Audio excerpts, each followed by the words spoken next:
আজ রাজশাহীর বৃক্ষ মেলায় এসে নতুন নতুন গাছ দেখে আমি সত্যি অনেক বেশি অবাক হয়েছি। প্রকৃতি প্রেমীদের জন্য রাজশাহীর বৃক্ষ মেলা যেন এক টুকরো স্বর্গ।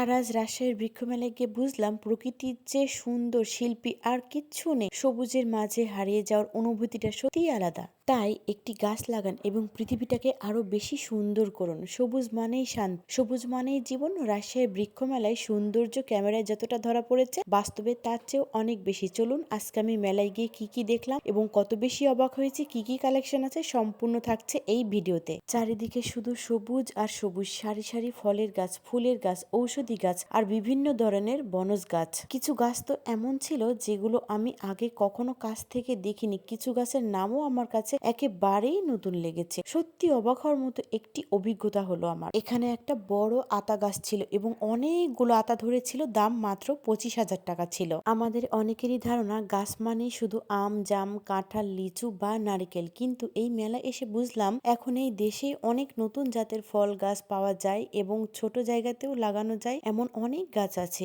আবার টবে লাগিয়ে ছাদে বারান্দাতেও যত্ন নিয়ে এই গাছগুলো লাগানো যায়। সবচেয়ে ভালো বিষয় হলো এখানে যারা গাছ বিক্রি করছেন তারা শুধু বিক্রি করে দায়িত্ব শেষ করছেন না, কোন গাছ কিভাবে লাগাতে হবে, কতটুকু রোদ লাগাতে হবে, কতদিন পর ফল আসবে, কিভাবে পরিচর্যা করলে গাছ ভালো থাকবে, সবকিছু সুন্দরভাবে বুঝিয়ে দিচ্ছেন। নতুন যারা গাছ লাগাতে চান তাদের জন্য এটা অনেক উপকারী। আমি পুরো মেলাটা ঘুরে দেখলাম প্রতিটি স্টলে আলাদা আলাদা সংগ্রহ, কোথাও ওষুধের ফলের গাছ, কোথাও ফুলের গাছ, আবার কোথাও নানান ধরনের ঔষধি গাছ। গাছপ্রেমীদের জন্য সত্যি এটা আলাদা দারুণ একটি জায়গা। আবার একটি বিষয়ে খুব ভালো লেগেছে, এখানে অনেক সময় মানুষ শুধু শখের জন্য নয়, পরিবেশের কথা চিন্তা করেও গাছ লাগাচ্ছেন। কারণ আমরা সবাই জানি একটি গাছ শুধু ফলই দেয় না, এটি আমাদের অক্সিজেন দেয়, গরম কমাতে সাহায্য করে, পাখিদের আশ্রয় দেয় এবং আমাদের অনেক রকম ভাবে সাহায্য করে। আপনি যদি নিজের বাড়ির আঙিনা, ছাদ কিংবা বারান্দাকে একটু সুন্দর করতে চান তাহলে এমন একটি মেলা আপনার জন্য দারুণ একটি সুযোগ।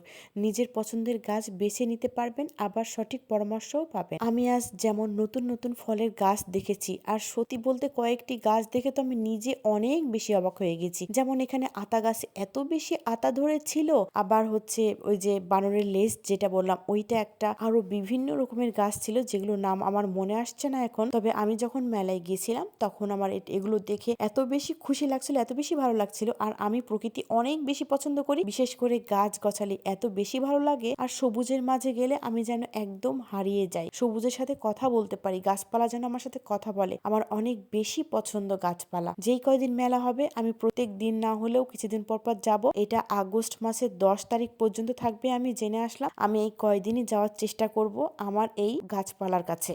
আপনারা যদি এখনো রাজশাহীর বৃক্ষ মেলায় না গিয়ে থাকেন তাহলে সুযোগ থাকলে অবশ্যই একবার ঘুরে আসুন। পরিবার নিয়ে গেলেও আরো ভালো লাগবে। হয়তো আপনারা একটি গাছ নিয়ে বাড়ি ফিরবেন আর সেই ছোট্ট গাছটি একদিন বড় হয়ে আপনাকে ফল, ছায়া আর আনন্দ দেবে। আজকের এই ঘুরে দেখার সময় অনেক সুন্দর বিরল ফলের গাছ দেখেছি। কিছু গাছ দেখে সত্যি অবাক হয়েছি, ভাবতেই পারিনি আমাদের দেশেই এত জাতের গাছ পাওয়া যায়। একটি গাছ শুধু সৌন্দর্য বাড়ায় না, আমাদের অক্সিজেন দেয়, অনেক রকমের ভাবে পরিবেশকেও ঠান্ডা রাখে এবং ভবিষ্যৎ প্রজন্মের জন্য একটি সুন্দর পৃথিবী গড়তে সাহায্য করে। তাই সুযোগ থাকলে অন্তত একটি গাছ হলেও লাগান। এইখানে যে তিন ফলটাও কিন্তু আছে আমাদের কোরআন হাদিসে যেটা আছে, তিন ফল। এই যে এই ডালিম গাছটা দেখছেন এটার দাম 4,000 ছিল, অলরেডি বিক্রি হয়ে গেছে। পেয়ারা গাছ, ডালিম গাছ, মালটা গাছ, ছোট ছোট লেবু গাছ, দেশি লেবু গাছ এবং শরবত খাওয়া হয় সেই লেবুগুলো গাছ। আসলে আমি বললাম না, নাম বলে শেষ করতে পারবো না। এখানে অনেকগুলো স্টল, অনেক গাছ আছে, যেটা আপনারা যদি মেলায় না যান তাহলে বুঝতে পারবেন না। মেলাটা হচ্ছে রাজশাহী চিড়িয়াখানার ঠিক পাশেই এবং অনেক বড় একটা স্টল। এটা নগর ভবনে হচ্ছে না, এখন রাজশাহী চিড়িয়াখানার পাশেই হচ্ছে। আজকের ভিডিও এখানে শেষ করছি, দেখা হচ্ছে নেক্সট কোনো ভিডিওতে। আল্লাহ হাফেজ, আসসালামু আলাইকুম।